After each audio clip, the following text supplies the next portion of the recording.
What up, everybody? We are live. And we're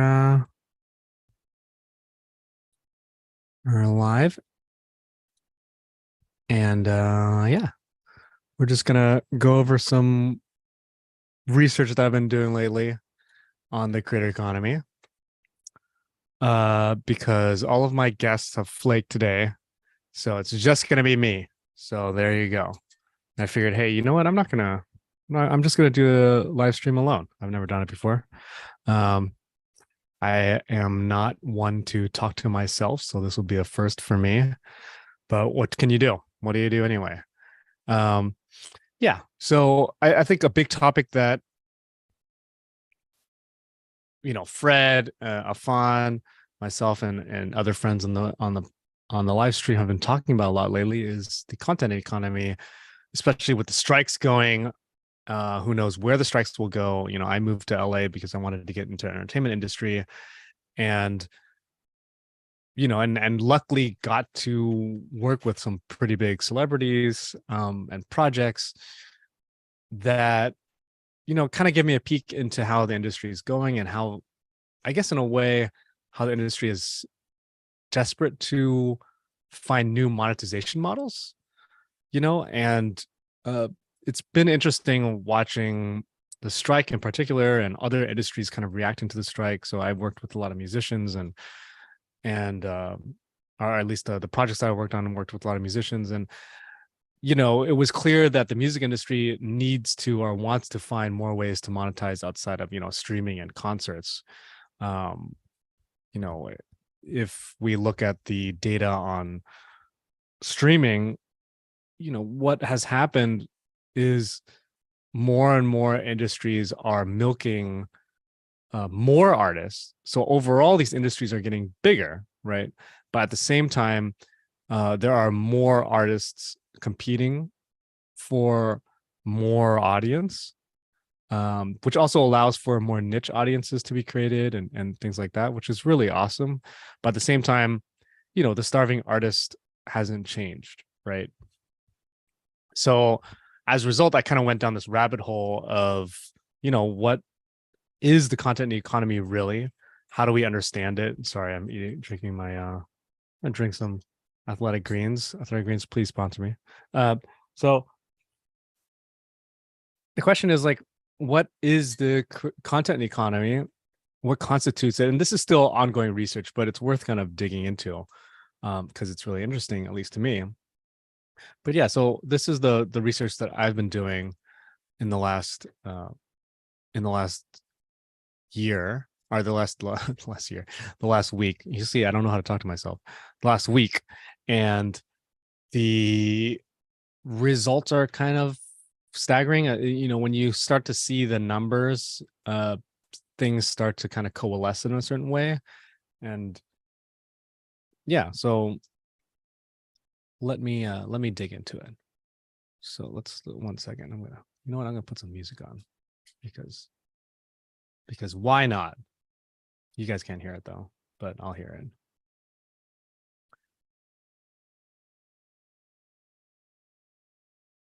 All right. So yeah, so I took a look at all these different industries, and this is in billions of dollars, by the way. So that should give you kind of a sense of what's going on here. And I have it separated into the creator economy, which is kind of is a big unknown, right? And of course, the problem with this is also that a lot of these numbers are based off of,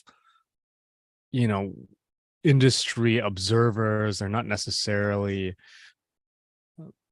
from the actual industry tallying up. And so people are also kind of like trying to figure out what each industry means. I mean, this is quite a jump, right? If we go to creator economy, it's $73 billion in 2019, and it's 143 billion. And so it doubled in a year, which might be true because that's the pandemic, right? So these are the pandemic years, right?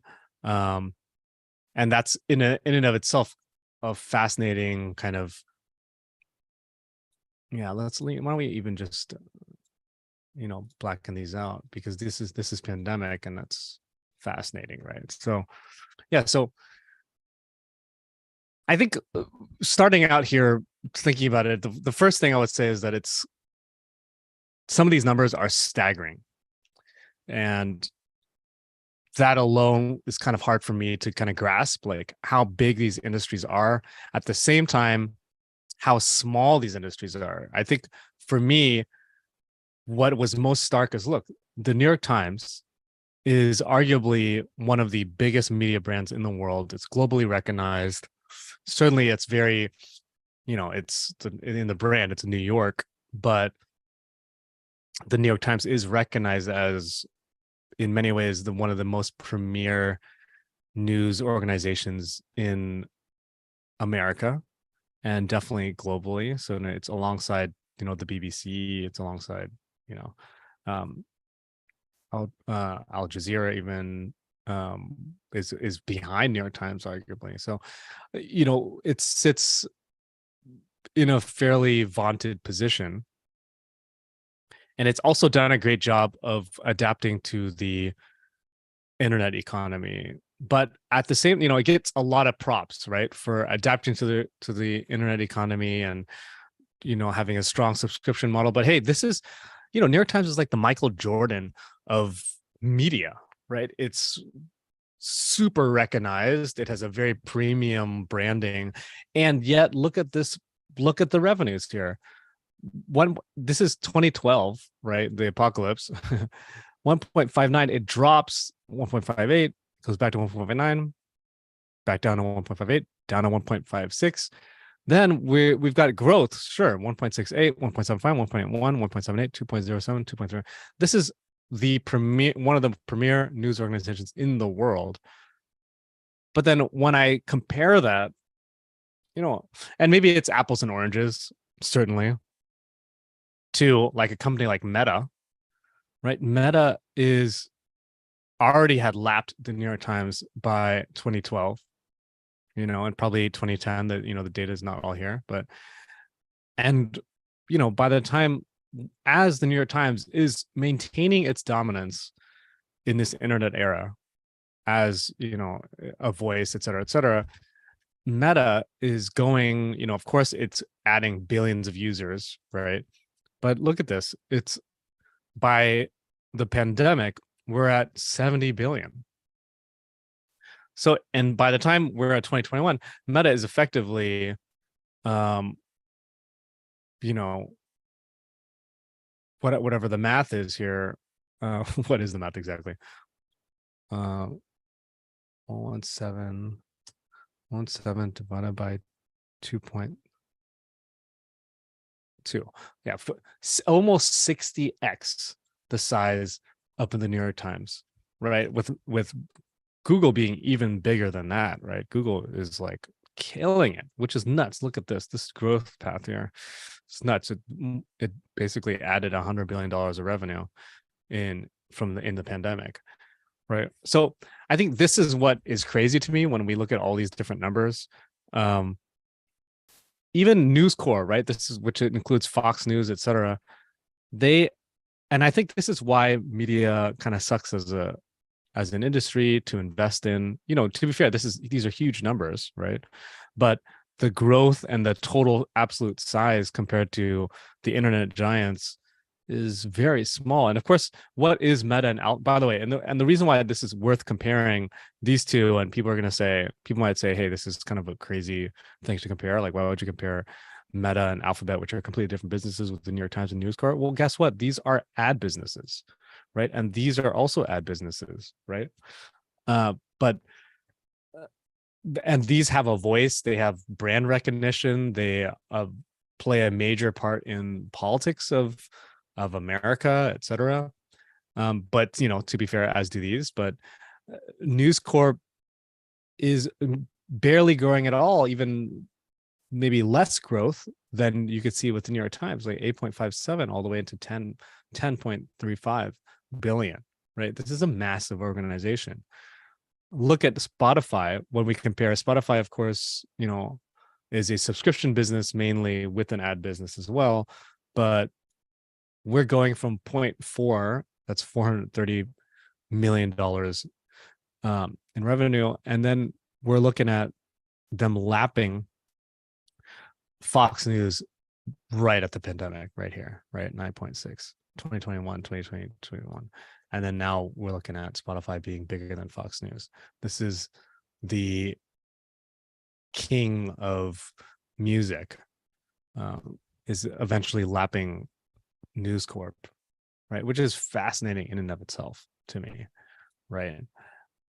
And I think overall, we look at the music industry, and this is, of course, again, these asterisks on these numbers, but music industry is tiny. This is from, I believe, from Statista or one of the statistics industry watchers numbers. But okay, even if we doubled this number, and maybe let's say we included the concert revenue, right? Concert revenue in 2022 is 58.6 billion, and we've got the entire music industry. I don't even know. I'm just throwing apples at apples, but let's say it is worth about 100 billion, right? 26.2 plus 58. We're approaching about 90. So are we saying here that the entire, let's say, American or even global music industry is worth about $100 billion if we added up these two numbers, which is still, by the way, smaller than Facebook, right? Smaller than Meta, and which is crazy to think about, right? And where does the news media industry fit into this? I mean, I did some research into the global entertainment and media, and unfortunately, there's not a lot of people who are, tracking against what is like news media and how big that is. I couldn't find a lot of information about that, but I did get the global entertainment and media, and that's like 685, $724 billion, and that of course would include the film and TV industry. So this is a huge number. I don't know how they got here, and this is worth investigating again on like maybe a second pod, but it shows like how big all of these industries are combined, and yet they're split up in a way that makes you kind of turn your eye and be like, whoa, wow, how is this even possible? How is this happening? Like this is an interesting stat. This is the global box office revenue, which is very important to the strike, right? And obviously this has been kind of covered to death, but we had a really nice growth in the film and TV industry, with the global box office revenues. We've got it at 32.6 in 2013, 34.7, 39.1. We're kind of having a bit of a plateau here, growing, but not a huge growth, right? Especially relative to the internet giants. But look, I mean, they have a threshold on how many theaters exist, right? So 39.1, 39.3, 40.9, 41.8. We're in a good spot, right? Into 2020, 2019, 42.2, boom. We hit the pandemic, 2020, and the global box office revenue is destroyed, even less than half. And then we get back to maybe about half in 2021. And now in 2022, last year, we're looking at potentially 38 billion. And this year we might finally come back. But even then, this is the total global box office revenue for an industry that basically headlines Los Angeles, so to speak, right? It's this is the industry that 150, 60,000 actors and thousands of writers are striking for, right? And yet this is an industry that has struggled to grow, right? I mean, this is growth, but you're seeing like an obvious plateau here. And then, of course, you got hammered in the pandemic, and then you're potentially seeing more growth. But here, look at this. I mean, it's going to take, from 2017 into 2026, it takes about a decade to get to 52. Maybe it'll be higher if the pandemic didn't happen. But at the same time, still, we are seeing a very slow growing industry. Meanwhile, they're battling over streaming, and there's all these other issues. But I think the issue here to me is that, look, this is a very, very important industry to the world, to definitely Los Angeles, to America. But this is an industry that has massive influence, at least, me personally, some films are very foundational for my life, for how I view life and how I view society, etc. And yet the industry is making less overall, as of 2017 than Meta did, right? I mean, this is the year, right? Meta squares up against the entire global box office revenues, right? Which is probably why so much money, first of all, is zooming into Silicon Valley, because the multiples are going to be crazy. If you hit a hit like Meta, your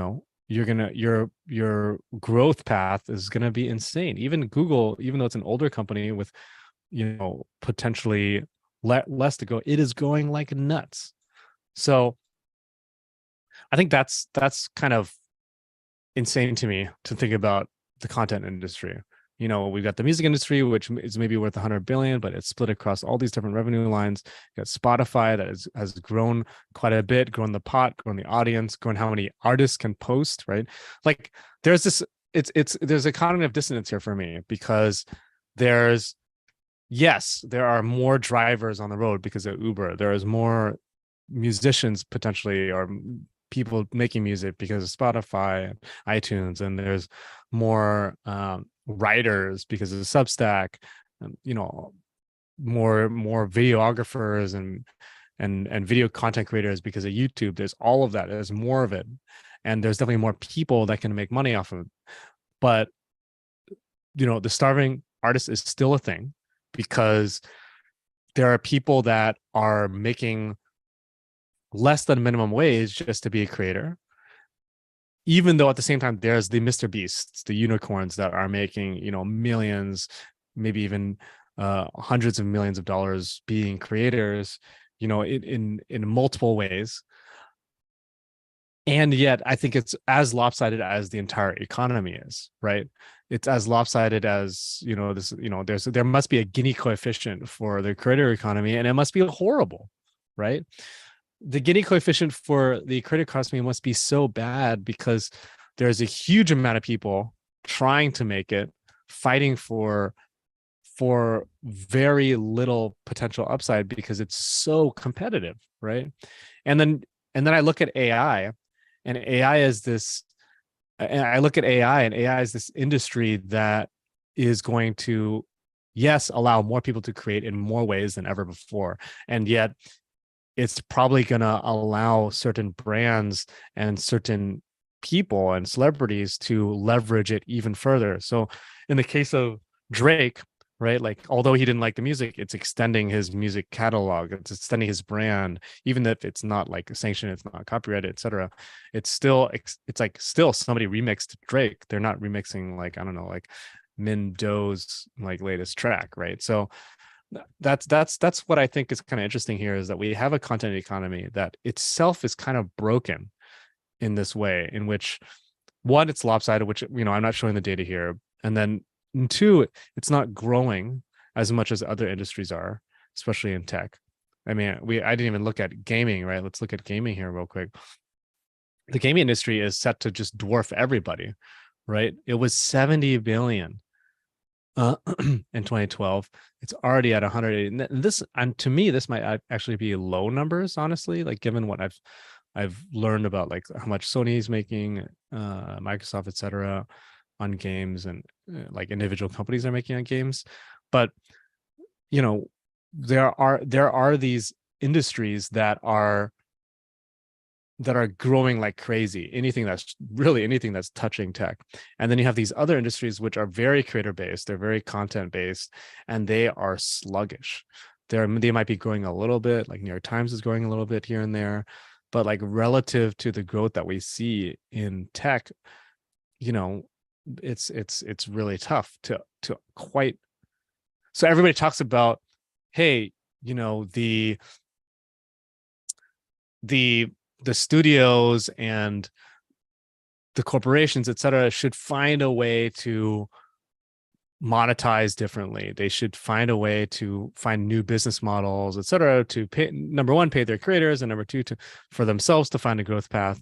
But I look at this data and I'm like, the music industry, this is true across six different industries, music, news media, film and TV, and maybe even the creator economy, if you could say that. You know, these industries are struggling to grow. They're struggling to find new business models, and I don't see what the path is, right? Even though they're like beloved, they're very essential to human society.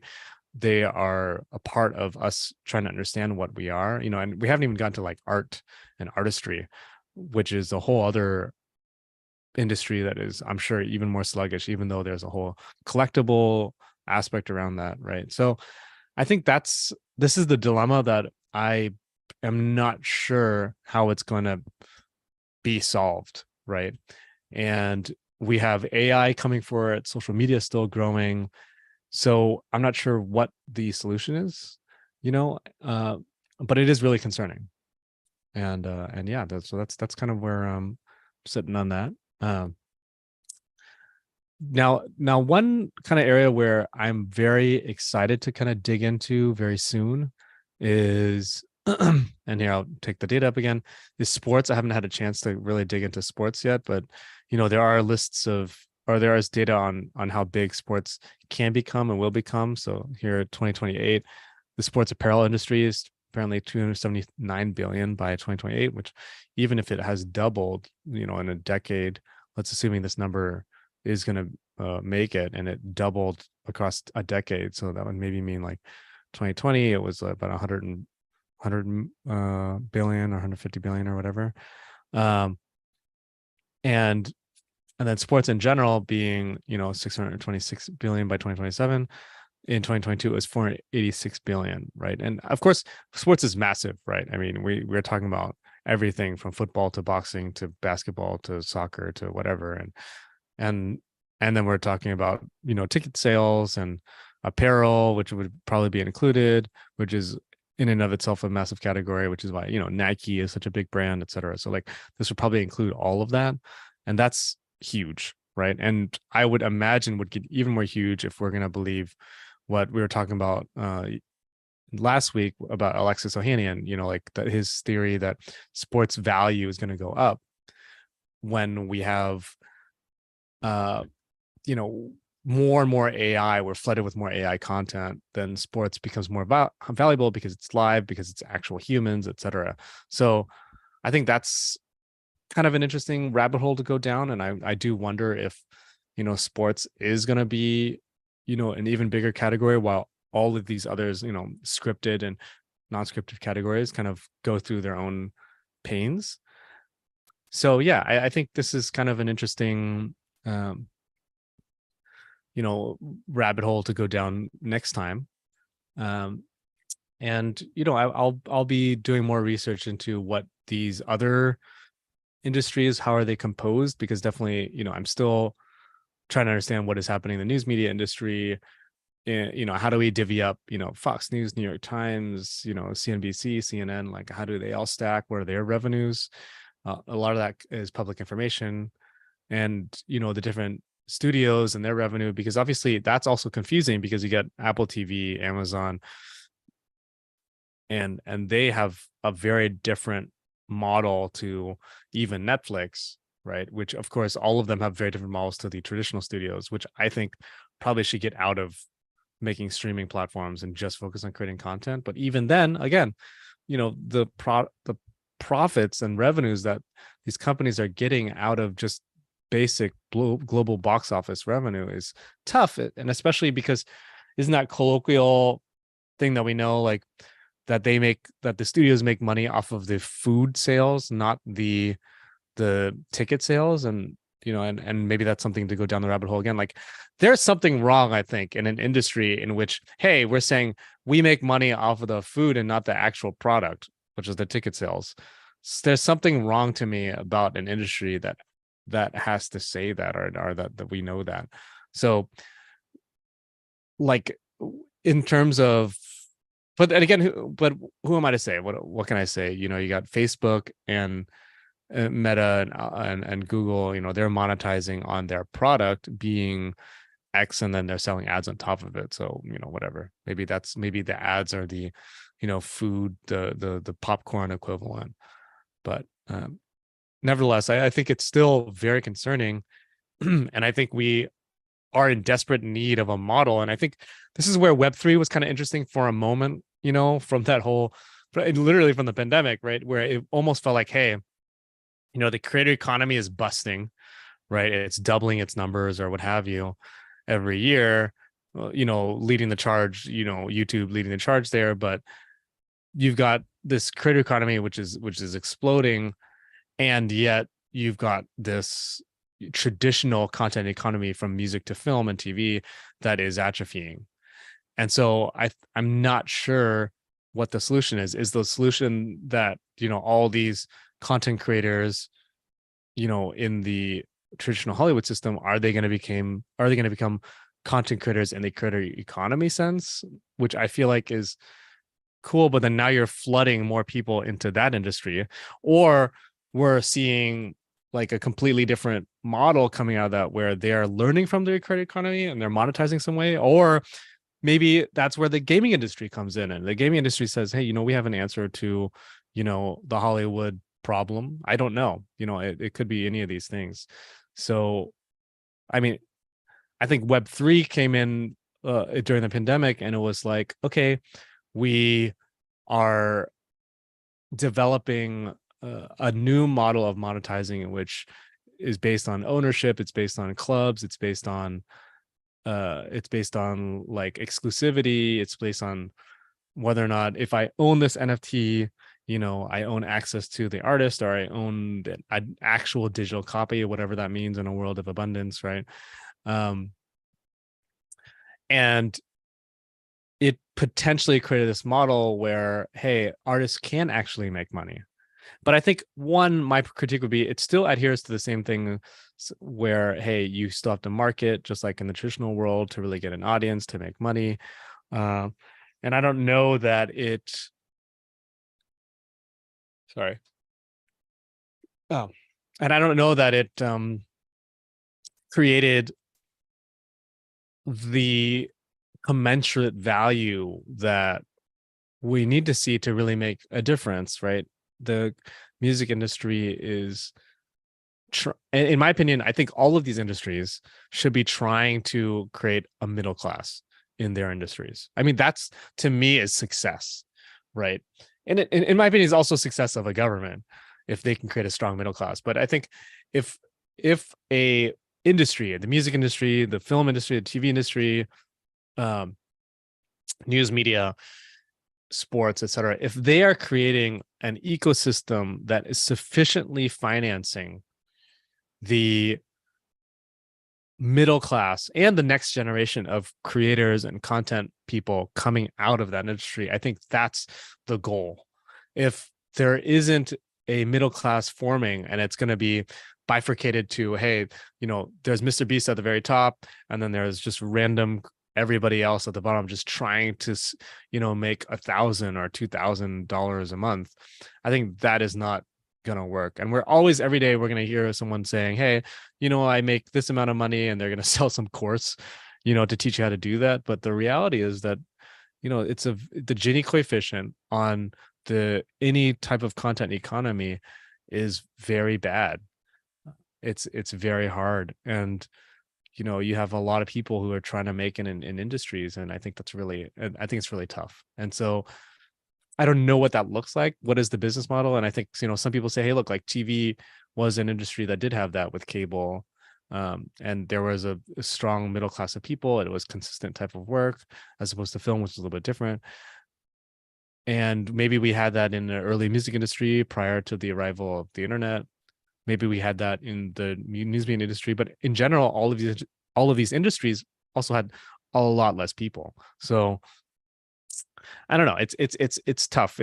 I don't have a solution, but thinking through all these numbers is super interesting for me, and I hope it's interesting for you guys. So yeah, that's it. That's my ramble about the content economy. Hopefully, that will spark some thoughts, and hopefully that can be used for a future episode that we'll be covering all this stuff later. Oh, wait.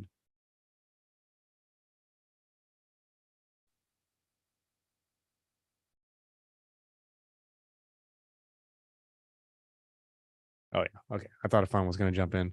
Nope. All right. So, everybody, thanks a lot for listening. This has been another episode of What the Fuck It Is. I don't even know the name yet. I don't know. We'll think of a name soon in the next few weeks. But let me know if this is helpful in the comments. Drop it. Like, comment, subscribe, share it with your friends. This has been the first solo cast of Mindell, and there's more to come. Thanks a lot.